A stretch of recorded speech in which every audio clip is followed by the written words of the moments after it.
Adding motion graphics, captions, transitions, and VFX into your videos is one of the fastest ways to level up your videos. It instantly elevates your raw footage and content to professional status. But reshooting the same 15 seconds until it finally feels right isn't exactly how I want to spend my afternoon.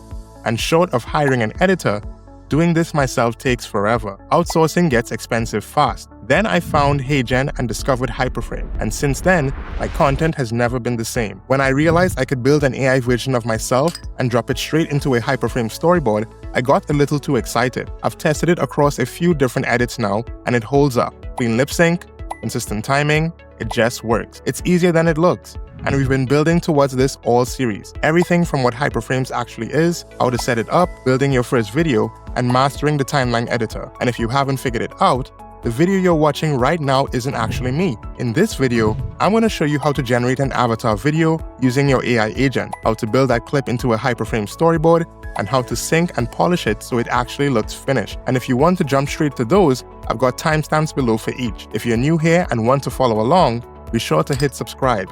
HeyGen's dropping tutorials like this every week. Okay, and now this is me in the flesh. I built an AI version of myself, handed it a script, and let it introduce this video for me. And in this episode of Hyperframes for Beginners, I'm going to show you how to create a video just like it. So first, you need to make sure you already have an AI version of yourself inside of HeyGen along with a clone of your voice. I've already done both. I've trained my own avatar and cloned my own voice. That's step one, done. And if you'd like to know how to go about doing this, we've got videos on the channel showing you how to create an AI avatar from scratch. I'll link them in the description. And by the way, you don't have to use a digital twin of yourself. Stock avatars work here as well. I'll show you how to swap one in as we go. So here's where it actually starts. Inside Claude Code with HeyGen connected as an MCP server. This works basically the same across every AI agent. Here's how to connect it in Claude. Head to Customize, click Connectors, and search for HeyGen. Once you've found it, be sure to click Connect. It'll ask you to sign into your HeyGen account, so simply sign in, and once it displays that you're connected, you're all ready to go. Okay, so for our first prompt, we're going to generate the avatar clip. First, I need two things, the avatar ID and the voice ID. For the avatar, inside of HeyGen, head to the avatar section in the left-hand sidebar. Pick the look that you want to use, and if you got more than one, then you hover over it and click the three dots and click Copy Avatar Look ID. And that same process works for the stock avatars as well. Pick one from the library, hover over it, and click the three dots and copy the avatar look ID from there. It's same as before. It's the same idea for the voice.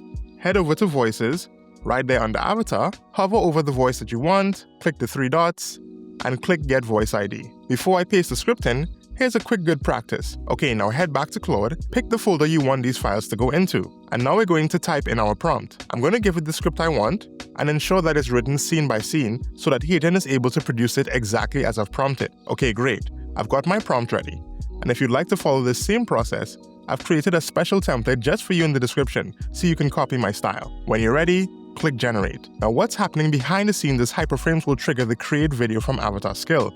And the cool thing is we did that just conversationally. By default, that renders on the Avatar 4 engine, HeyGen's standard avatar engine. Now if you want a little bit more fidelity, I could ask for Avatar 5 instead. A few seconds later, the clip is done. That's the exact video you saw at the top. Now we're getting to the fun part, and the question you've been asking yourself. How did that clip end up inside a design intro with graphics and everything? Within the same Claude session, I'm going to follow up with a second prompt that instructs the agent to use the clip within the folder and build it into the Hyperframe storyboard. And speaking of that folder, I've also dropped in a few other assets ahead of time, like the thumbnails, clip from past episode in the series, logos, and anything major I want available when Hyperframe builds this out. Now Hyperframes doesn't know or care where that video came from.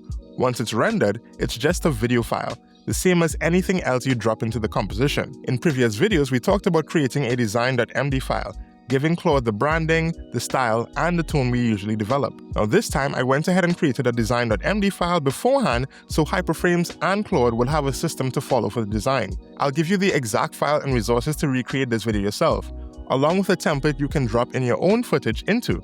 You'll find all of this in the description below. Now I'm going to go ahead and add the prompt in. and Claude will begin to build out the storyboard and give me scene by scene, beat by beat, so that I can review it. At the same time, I'm also prompting it to look visually at the video, frame by frame, and create a transcript with timestamps. The graphics, the animations, the transitions, and captions all follow those timestamps exactly. Once I'm happy with that breakdown, I enter a third command, basically telling Claude to go ahead and build a full Hyperframes project and complete the video. Once it's done, I'll ask it to preview and render. Now, typically Hyperframes in Claude gets you to about 85 to 90% done on the first pass.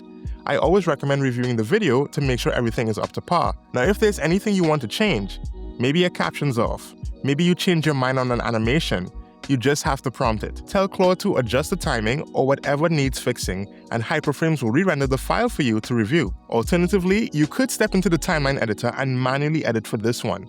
However, in my scenario, I was perfectly fine with what Hyperframes rendered. Now for you, you don't have to do any of this by hand. That's really for people who want to get under the hood, and we've covered the full manual side back in the timeline editor episode. Otherwise, just prompt it. Claude and Hyperframes will handle the adjustment for you. Okay, so in this breakdown, I demonstrated the creation of this video using several prompts so you could see every decision along the way. The avatar, the voice, the script, the storyboard, the build, and a couple rounds of review and adjustments. But here's the actual point. Not one of those steps was actually coded. I never opened the text editor, never touched the timeline by hand, and never scripted anything myself necessarily. And actually, you could create all of this in just one prompt. It will use the various skills to build the whole video, and you can just sit back and watch it work. I just wanted you to see the pieces first. So that's the loop. HeyGen generates the AI avatar, and Hyperframes add the motion graphics, captions, transitions, and elevates the video. 2 tools, 2 jobs, and together, that's how an AI avatar ends up sitting inside your own edit. If you want to try this yourself, train a digital twin, clone your voice, and go build something with it. In the next episode, we're getting into prompting, how to actually talk to these agents so they build exactly what you're picturing.